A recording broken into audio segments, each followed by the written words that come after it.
구약의 본문인 전도서 저자는 솔로몬 왕입니다. 솔로몬 왕의 마지막 말년에 기록한 것으로 알려져 있지만 전도서는 개인 이름이 나타나 있지 않기 때문에 익명의 작가라고 주석가들은 말하고 있습니다. 그러나 이것은 학설이고 학자들의 주장입니다. 인간 세상에서 사람들이 되고 싶은 욕망을 달성한다면 어디까지 될 수 있을 것인가? 옛날부터 인간 생활을 가리켜서 천층, 만층, 구만층이라고 했어요. 구만층이든 몇만층이든 간에 인간의 수많은 층계 가운데 최고의 꼭대기가 누구이겠습니까? 그것은 바로 솔로몬 왕이라고 생각하고 있습니다. 솔로몬 왕 그 이상의 사람이 될 수 없다고 생각합니다. 솔로몬 왕은 장수를 했습니다. 이스라엘의 왕이었고 왕 중에도 통일 군왕 시대에 넓은 지역을 소유했던 그야말로 왕 중의 왕이었어요. 그는 부유하였고 사방을 정복하였고 또 하나님께 받은 지혜가 대단하므로 왕으로서 잠언서, 전도서, 아가서 이런 등등의 수많은 글들을 기록했습니다. 솔로몬이 인간 생활의 가장 높은 정성이라고 할 수 있는 생활들을 다 마친 후에 늙어서 자기의 과거를 돌아보면서 지은 글이 바로 전도서입니다. 1장 1절에서 시작해서 계속해서 나오는 말 가운데 세상의 모든 일을 살펴보니까 헛되고 헛되며 헛되고 헛되니 모든 것이 헛되도다 라고 단정하는 말이 있습니다. 한마디로 허상이었다는 얘기예요. 그렇게 만민들이 부러워하는 최고의 생활을 보냈음에도 불구하고 이제 조용하게 생을 마치면서 회상을 해보니까 다 헛된 것이었다고 그렇게 말하고 있습니다. 그래서 젊을 때부터 창조자를 기억하고 하나님을 기억하라. 거기에 우리 인간의 실상이 있다는 것을 우리 앞에 권면해주고 있는 것입니다. 신약의 요한계시록 2장과 3장은 소아시아의 7교회에 주시는 말씀입니다. 이 7교회는 세계 모든 교회의 그림자라고 말하고 있습니다. 그리고 이 마지막 라오디게아 교회는 많은 학자들이 바로 현대 교회의 그림자라고 그렇게 말하고 있습니다. 라오디게아 교회에 대한 학설이 두 가지가 있습니다. 하나는 나는 부자라. 부여해서 부족한 것이 없다는 말씀이 있고 또 한 가지는 내 공고한 것과 가련한 것과 가난한 것과 눈먼 것과 벌거벗은 것을 알지 못하도다 라는 말씀이 있어요. 이 두 가지 정반대의 말씀 가운데 어느 것이 실상이며 어느 것이 허상입니까? 더 말할 것도 없이 라오디게아 교회가 믿고 있던 자기가 자기를 판단했던 나는 부자다 라는 그것은 사실은 허상이었습니다. 예수님께서 그 교회에 대해서 말씀하신 공고한 자여 가련한 자라고 한 그게 실상이었습니다. 교회에도 두 가지 상이 있더라는 그런 말이 되겠습니다. 신기루란 말이 있어요. 남아메리카의 초대 개척자들 가운데 이 신기루에 속아서 많은 사람들이 죽었다고 합니다. 어디에 큰 금광이 있다고 해서 그 금을 캐기 위해 많은 사람들이 갑니다. 저 하늘에 금광이 번쩍이고 금무더기가 번쩍이는 것이 보이는 것이었어요. 그래서 좋아서 열심히 가는데 아무리 가도 그냥 사막인 거예요. 마지막에는 어떻게 됩니까? 넓은 사막에서 굶어서 목이 말라 죽어 뼈가 그 넓은 사막에 흩어져 강산에는 가지 못하였다는 그런 이야기를 많이 들어보았습니다. 자, 그들이 보았던 신기루는 실로 허상이었어요. 어떤 것을 보고 간 것이 아니고 엉뚱하게 보여지는 어떤 현상에 속아서 그것이 참인 줄 알고 달려가다가 그렇게 죽어버렸습니다. 이것이 바로 우리 인간 전체의 그림자가 아닌가 생각해 보게 됩니다.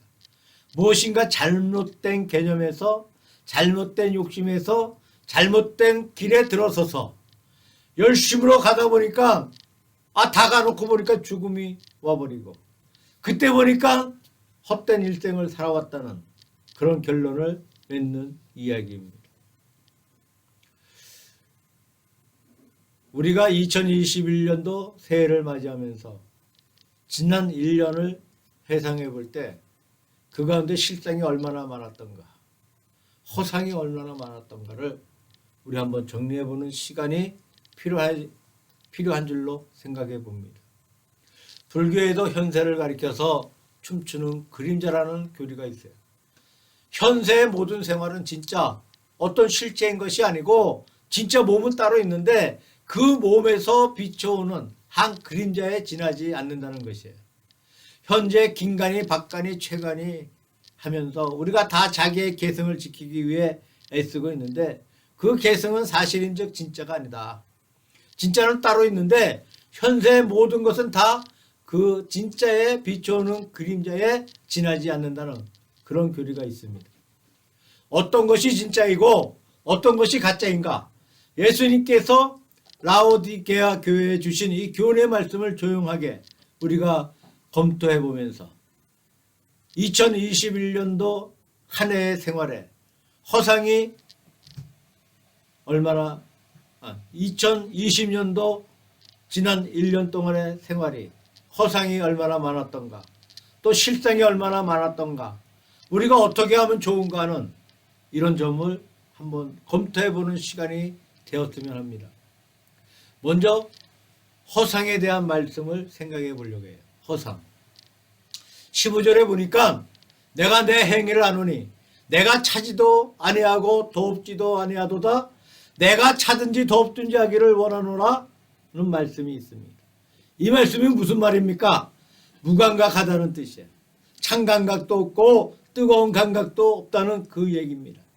뜨겁다는 것은 인생의 좋은 점에 대해서 기뻐하고 좋아하고 좋은 점을 향해 흠모하면서 달려가는 것이고 차다는 것은 우리 인간의 나쁜 점을 느끼면서 격분을 하게 되고 후회를 하게 되고 그것을 퇴치하고 경계하려고 노력하는 거예요. 라오디게아 교회는 좋은 것도 그만이고 나쁜 것도 그만인 그런 상태에 있다는 것입니다. 세상 사람의 가장 큰 문제가 무감각이라는 병이라고 생각합니다. 이 무감각의 병에 걸려서 인생의 좋은 것, 나쁜 것에 대해 일체의 감각이 없어. 이것은 어찌할 수 없이 살았으나 죽은 송장과 같다고 할 수 있습니다. 제가 어떤 글을 보니까 어떤 시인이 쓴 글 가운데 너는 작은 죽음을 상가라는 그런 글귀를 보았어요. 큰 죽음이라는 것은 우리가 생애 마지막에 죽는 죽음인데 그것은 모든 사람이 겁내고 두려워하고 준비를 하고 야단을 하지만 매일매일의 삶 가운데서 우리가 작은 죽음을 죽는다는 겁니다. 그런데도 작은 죽음을 겁내지 않는다는 것입니다. 오히려 작은 죽음을 겁내라는 말씀입니다. 죽음이 무엇입니까?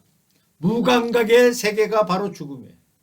죽은 자에게 칭찬해 주어도 좋아하지를 않아요. 죽은 자에게 욕을 퍼부어도 노여워하지를 않습니다. 죽은 자에게는 뜨거운 것도 차가운 것도 기뻐하는 것도 슬퍼하는 것도 없어요. 감각이 없는 세계예요. 우리가 왜 일생 가운데 실수를 하겠습니까? 왜 큰 잘못에 빠지겠습니까? 위기를 맞이하겠습니까? 무감각하기 때문에 그렇습니다. 미리 어떤 사물에 대해서 감각을 느끼며 경계하며 대비할 때 결코 그 시험에 들어가지 않습니다. 생각 없이 살다가 언제든지 큰 구렁텅이에 빠지고 마는 이런 것들을 많이 볼 수가 있습니다. 왜 허상을 말하고 있습니까? 첫째, 무감각하였다는 사실이에요. 두 번째로는 17절에 보니까 내가 말하기를 나는 부자라 부여하여 부족한 것이 없다고 했습니다. 자, 이 말이 무슨 말입니까? 교만입니다. 나는 부자다. 부족한 것이 없다. 이것이 허상의 내용입니다. 부자에 대한 개념의 결과가 무엇입니까? 사람에 대해서 무시하는 결과를 가져옵니다. 가난한 사람을 대할 때 가난하다고 천대하고 무시하고 외면해버리고 그 다음에 자기에 대해서는 부족함이 없다고 하니까 진보가 없어. 자기에 대해서 부족하다고 느껴야 진보가 있는데 나는 부자라 부족한 것이 없다면 무엇을 구할 것이 있겠습니까? 마태복음 5장 3절에 보니까 예수님께서 말씀하시기를 마음이 가난한 자가 복이 있나니 천국이 저희 것이며 라고 말씀하고 있습니다. 우리가 하나님의 나라에 들어가는 조건도 제가 보기에 마음이 가난해야 합니다. 가난하게 구하는 것이 하나님 나라에 들어가는 조건이고, 또 현세에서 우리의 삶이 잘 되고 향상될 수 있는 조건도 가난이에요. 예수의 세계도 그렇고 실업계의 세계도 그렇고 모든 세계가 그렇다고 생각합니다. 나는 부자다 라고 하면 진보가 정지되어 버리고 자기 발전이 없다는 거예요. 어떻게 못하는 그런 상태 가운데 있게 됩니다. 이것이 바로 뭐예요? 허상의 내용이라는 거예요. 구약 다니엘서 4장을 보니까 이 느부갓네살 왕이 한창 교만했습니다. 마음이 미쳐가지고 들의 소가 되었다는 그런 기록이 있어요. 바벨론은 그때 아주 큰 제국이었어요. 아수르, 바벨론, 그 다음에 메데 바사 제국, 그리고 헬라 제국 이렇게 바뀌었습니다. 이 바벨론 대제국을 만든 사람이 느부갓네살 왕입니다. 그가 한 번은 자기 도성을 내다보면서 대바벨론이구나. 내가 내 힘으로 세운 도성이로구나. 이렇게 한참 자기 자신에 대해서 이 자화자찬을 하고 있을 때 그만 정신이 돌아버렸어요. 정신 찬란이 일어났습니다. 왕이 미치니까 신하들에게 쫓겨납니다. 들판에 쫓겨나 소 같은 사람이 되어서 들풀을 먹고 들판에 눕고 들판에서 자고 이렇게 몇 년의 세월을 보냈다는 기록이 있습니다. 대바벨론 제국의 왕으로서 그야말로 최고의 자리에 있다가 최저의 자리로 내려가서 들판의 소가 되었다는 이야기를 볼 때 참 재미있는 대조를 볼 수가 있습니다.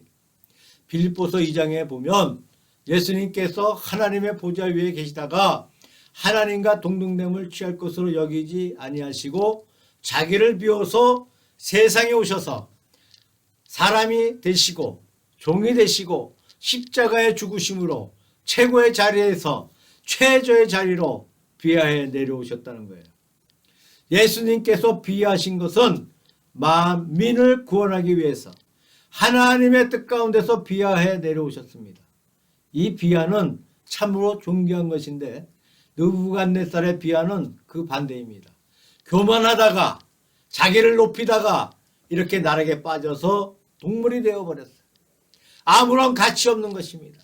하나님 앞에 교만하여 나는 부자다라고 하는 사람은 이렇게 떨어지고 만나는 거예요. 그것이 바로 허상의 내용이라고 할 수 있겠습니다. 그 다음에 17절에 보니까 내 공고한 것과 가련한 것과 가난한 것과 눈먼 것과 벌거벗은 것을 알지 못하는도다 라고 말씀하고 있어요. 이 허상의 세 번째 이유가 무엇입니까? 바로 무지라는 겁니다. 자기의 가련한 실체의 모습을 깨닫지 못하고 있습니다. 다시 말씀드리면 영적인 눈이 어두워서 자신의 참된 상태를 알지 못하고 있다는 거예요. 누가복음 12장에 유명한 어리석은 부자의 비유가 나와 있습니다. 소득이 많아서 창고를 크게 짓고 곡식을 모아 거두고 몇 해 동안 내가 잘 먹고 잘 살자고 그렇게 준비를 했는데 하나님께서 그날 밤에 그 영혼을 부르셨어요. 그 준비한 것이 누구의 것이 되겠습니까? 이 부자의 잘못은 영적인 무지함입니다. 자기가 오늘 밤에 죽을 것을 깨닫지 못하고 안락에 빠져 있다가 죽어버렸어요. 이것이 바로 허상이라고 생각됩니다. 참된 것을 깨닫지 못하는 것이죠. 어떤 분은 현대인의 철학을 허무주의라고 합니다. 허무한 것이 현대인의 철학이라고 합니다. 현대인이 이렇게 살지만 모든 것을 살펴보면 사실 아무것도 없는 허무한 것에 지나지 않는다고 말하고 있습니다. 하여튼 라오디게아 교회가 빠져있는 허상이 무엇입니까? 올바른 감각이 없는 무감각 상태에 있다는 거예요. 나는 부자라는 교만에 빠져 있습니다. 영적인 무지에 빠져 있습니다. 이것이 허상의 내용이었습니다. 그 다음에 예수님께서 사도 요한에게 지시해 주었던 실상이 무엇입니까? 18절에 보면 내가 너를 권하노니 내게서 불로 연단한 금을 사서 부유하게 하라고 말씀하고 있습니다. 실제로 부유해지라고 하시면서 불로 연단한 금을 이야기하고 있습니다. 성경에서 보통 금은 신앙을 비유하고 있는 말입니다. 불로 연단한다는 것은 연단을 받아서 시험을 통과한 금을 가리켜 말하고 있습니다. 이 말씀을 잘 설명해 주고 있는 것은 신약성경 베드로전서 1장 7절 말씀입니다. 사도 베드로는 연단받는 믿음을 불 속에서 연단받는 정금에 비유하고 있습니다. 산에서 맨 처음에 금을 캐올 때 노다지로 나오는 경우가 없어요. 오늘 돌 사이에 끼어 나오는 금강석이라든가 모래 가운데 사금이라든가 이렇게 나오면 그것을 건져가지고 금 아닌 것을 제하여 버리고 순수한 금을 채취해 나갑니다. 광산학자들의 말을 들어보면 1톤짜리의 금강석 돌 가운데서 불과 2g의 금만 있어도 그 돌을 가리켜 금강석이라고 할 수 있다고 합니다. 그러면 1톤짜리라고 하면 100만 g 중에서 불과 2g만 금이라는 거예요. 그 외에는 전부 다 금이 아니라는 겁니다. 그것을 불 속에 넣어두면 약한 것부터 녹아버리고 마지막에는 가장 강한 물질이 남고 순수한 금이 남습니다. 이것이 재련의 과정입니다. 우리가 솔직하게 하나님 앞에 생각해 볼 때 믿음이 있습니까? 과연 우리들에게 믿음만 있는가? 솔직하게 고백해 볼 때에 그렇지만은 않다는 겁니다. 믿음 외에 무엇인가 복잡한 것이 많이 있어요. 믿는 사람들의 속에는 믿음 있는 것도 있고 아닌 것도 있습니다. 이것이 뒤섞여서 있다는 거예요. 그래도 참 감사한 것은 겨자씨만한 그런 믿음이 있다 하더라도 우리를 가리켜서 뭐예요? 성도라고 말씀하고 있습니다. 얼마나 감사한 일입니까? 그런데 이 복잡한 성도가 불 속에 들어갈 때에 불의 세기에 따라서 점점 믿음 아닌 것이 녹아나가 버립니다. 마지막에 시험이 극도에 달하면 가장 악한 조건도 나가버리고 순수한 믿음만 남는다는 겁니다. 이것이 불로 연단하여도 없어질 금보다 더 보배로운 뭐예요? 믿음이라는 베드로의 고백입니다. 베드로는 그 당시 네로 황제의 박해하에서 아주 무서운 불같은 연단을 받았습니다. 구약의 하박국서에 보니까 이스라엘 백성이 바벨론의 포로로 잡혀가서 고생할 적에 하박국이 하나님 앞에 호소를 합니다. 왜 선한 이스라엘 백성들이 이 고생을 하고 악한 바벨론이 이렇게 왕성합니까? 하나님께서 이스라엘 백성에게 징계를 내리는 것은 좋은데 왜 악한 바벨론을 통해서 징계를 하십니까? 하나님의 첫 번째 응답은 오래가는 것이 아니다라는 해답이었습니다. 결정적인 응답이 하박국서 2장 4절에 나옵니다. 보라, 그의 마음은 교만하여 그의 속에서 정직하지 못하니라. 그러나 의인은 그 믿음으로 말미암아 살리라. 어려운 박해 속에서도 어려운 환경 속에서도 바벨론에 가서 고생하는 가운데 이스라엘의 믿음이 순수하게 되어져 갑니다. 그래서 마지막에 순수한 믿음만 남았습니다. 하나님께서 그렇게 하신다는 말씀입니다. 우리가 세상에서 연단받는 믿음, 이것이 실상이에요. 믿음을 갖추어 참된 실상에 들어가는 것이 가장 중요한 단계인 줄로 생각되어집니다. 두 번째로 흰 옷을 사서 입어 벌거벗은 수치를 보이지 않게 하라는 말씀이 있어요. 자, 금이 믿음을 가리킨 것과 반대로 옷은 보통 성경 말씀 가운데 윤리를 말씀하고 있습니다. 윤리 혹은 도덕 생활을 가리킵니다. 우리가 믿음만 좋아서 되는 것이 아닙니다. 실제 생활 가운데 깨끗한 윤리를 유지하는 것이 또한 필요한 사실입니다. 그런 윤리가 있을 때에 벌거벗은 수치 같은 우리의 수치가 보이지 않아요. 계시록 7장 9절 이하에 보면 수많은 이방 사람들이 모여서 하나님 앞에 흰옷을 입고 손에 종려가지를 가지고 하나님을 찬양하는 모습이 나옵니다. 사도 요한이 천사에게 그 사실을 물으니까 어린 양의 피에 그 옷을 씻어 희게 하였느니라 고 대답하는 그런 말씀이 나옵니다. 우리의 윤리생활이 하나님 앞에 깨끗한 생활을 지향해서 노력하는데 실상이 있습니다. 아무렇게나 살아도 좋다는 것에 허상이 있습니다. 정직하게 살기 위해서 올바르게 살기 위해서 노력하고 예수님 안에서 우리의 참된 신앙 습관들을 구해야 실상의 모습이 있는 줄로 생각합니다. 몇 년 전에 스리랑카에서 온 선교사를 우리가 만나서 이야기해 본 적이 있습니다.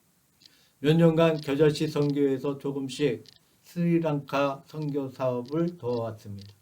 그 얘기를 들어보면 두 개의 큰 문제가 있다는 말을 들었습니다. 첫째로 성도덕이 얼마나 타락해 있는지 그것도 구체적으로 설명을 들어보니까 그게 갑자기 고쳐질 것 같지도 않습니다. 참 크나큰 문제겠다 이렇게 생각해 봅니다. 둘째로 어떻게 도둑이 많은지 들고 가도 꼭 잡고 있어야지 길가에 잠깐 놓고 얼굴을 돌리면 누가 주워가 버리고 만다고 하니까 양심의 가책도 다 죽어가고 있다는 그런 말을 들어봤습니다. 그 말을 들을 때 참 큰일이다 고 생각하고 동시에 우리나라를 한번 생각해 보게 됩니다. 참 우리나라에도 비관적인 이야기가 많습니다. 그 말을 가만히 들어보니까 우리나라는 한결 더 좋은 나라구나 이렇게 마음의 안도를 느낍니다. 하지만 스리랑카건 우리나라건 또 세계에서 우리나라보다 더 앞서 있는 나라건 또 못 사는 나라건 정도의 문제예요. 실제 내용을 볼 때 부정이 없는 것이 없어요. 성도들이 타락해 있지 않는 것이 없고 물질에 대해서 부정하지 않는 것이 없습니다. 그래서 이것이 오늘의 세상 모습이라고 생각합니다. 깨끗한 옷을 입고 더러운 수치를 가리라는 것은 아름다운 윤리생활을 지향하는 실생활의 내용을 말씀하고 있다는 것입니다. 그 다음에 안약을 사서 눈에 발라 보게 하라고 말씀하고 있어요. 그 당시에 라오디게아 교회는 유명한 병원이 있었고 아주 의학이 발달한 곳이었다고 합니다. 이렇게 의학은 발달하였지만 영혼의 영적인 의학은 발달되지 못했어요. 다시 말씀드려서 영혼은 어두워서 하나님 앞에 영적인 세계를 바라보지 못하였다는 거예요. 영적인 세계를 바라볼 수 있는 눈에 약을 사서 발라 영의 세계를 보라고 하신 말씀입니다.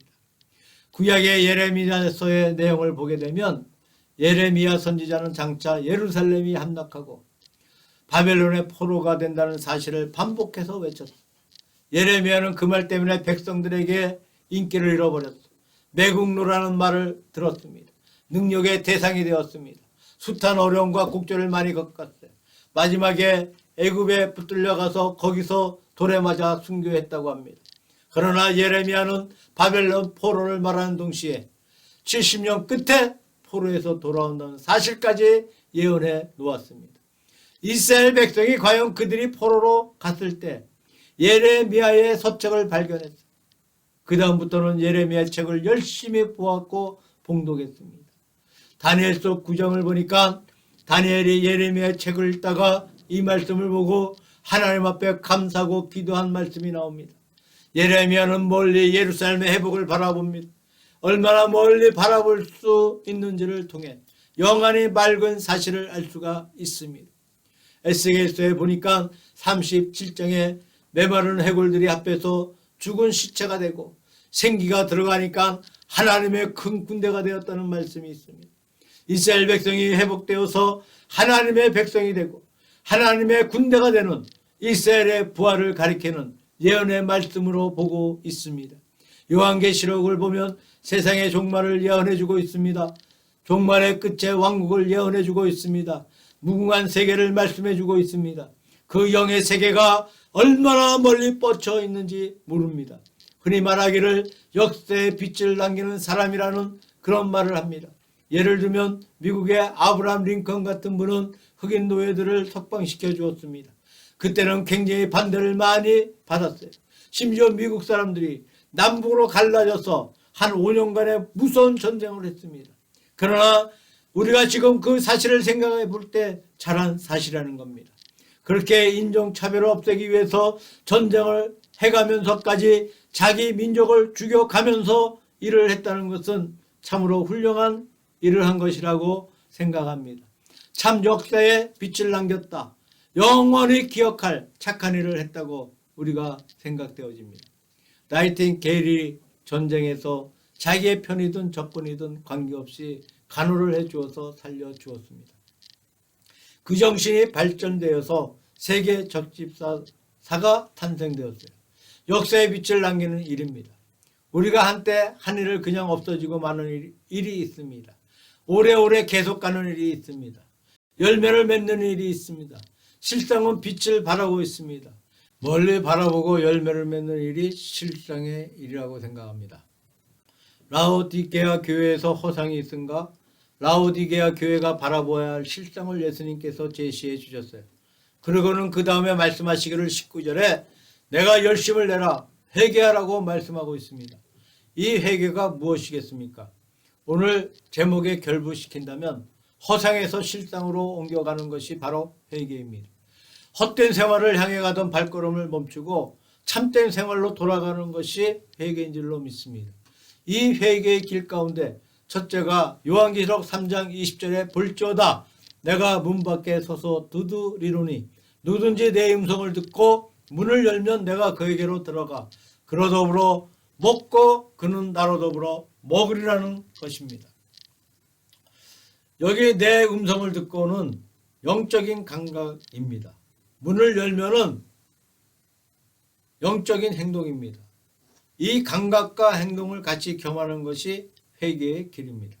우리가 주님의 거룩한 영상을 바라보는 것이 영적인 감각입니다. 주님의 음성을 듣는 것이 영적인 감각입니다. 그것이 있어야 하는 것입니다. 그러나 그것만 가지고는 안 된다는 거예요. 행동으로 옮겨져 가야 됩니다. 문을 열고 주를 맞이하는 것이 행동으로 옮겨가는 동작인 줄로 믿습니다. 사도 바울이 다메섹 도상에서 주님의 거룩한 환상을 보았습니다. 주의 음성을 들었습니다. 영적인 감각이었습니다. 그 후에 사도 바울은 자기의 발걸음을 완전히 180도 전환시켜서 박해하던 그리스도를 전파하기 시작했습니다. 뒤로 물러나서 깊은 기도와 준비를 한 끝에 1차, 2차, 3차의 대전도 여행을 했고 마지막에 로마로 건너가서 숱한 편지를 기록하였고 많은 생명을 구원해 주었고 마지막에는 홀연히 로마에서 순교를 했습니다. 아름다운 감각이 있었습니다. 그 다음에 감각을 실제로 옮기는 행동이 있었습니다. 이것이 회개예요. 그것이 허상에서 실상으로 돌아오는 길이었다고 믿습니다. 그 다음에 그로 더불어 먹고 그는 나로 더불어 먹으리라. 이 말씀은 거룩한 영적인 교제의 말씀을 하고 있는 것입니다. 식탁의 교제는 우리 인간 생활의 가장 아름다운 부분 가운데 하나인 줄로 생각합니다.